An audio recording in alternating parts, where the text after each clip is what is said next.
Oh, good day everyone, I'm Frank Leonard Esteban from Block 17, and for today's topic is long quiz video presentation. And susundin natin dito is find the mean, median, mode of the following data sets. Answer must be rounded off to decimal places. Use the table below.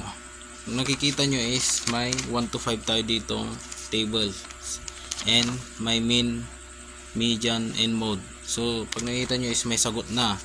Ngayon explain ko kung paano ko nakuha yung sagot ng main. Dito sa number 1 is pinag-add lang natin lahat itong numbers dito, and pinag-add natin lahat, and ang nakuha nating total nun is dinivide naman natin sa 9, kaya ang lumabas na mean niya is 85.33. In sa median naman is nais natin yung numbers mula pataas hanggang pababa, and kung ano yung nasa gitna niya is ayun yung makukuha nating sagot sa median.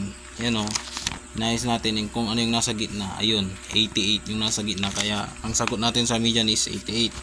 In sa mode naman is, kung makikita nyo sa mode, 88 ang sagot ko, kasi sa mode titignan natin dito sa numbers kung alin ang pinakamaraming naulit na numbers. So ang nakita nating naulit na pinakamarami is 88, kaya ang nasagot ko dito sa mode is 88. Ganun lang din ang ginawa ko dito sa 2 and 3 and 4 and 5, kaya basic lang. And dito naman tayo sa part 2. Prepare a combined frequency distribution table based from the given set of data. Determine the values set of the mean, median, and mode. Applying group data formulas. So may mean and mode na tayo ditong sagot. Hindi ko na napakita yung nagawa yung solution, kaya ngayon explain natin yung solution kung paano natin nakuha yung sagot ng mean, median, and mode. So una, dito sa main is inayos natin ang data mula sa pinakamababa hanggang pinakamataas. Pagkatapos gumawa ako ng class interval. Dahil malaki ang data, gumamit ako ng pagitan ng 30.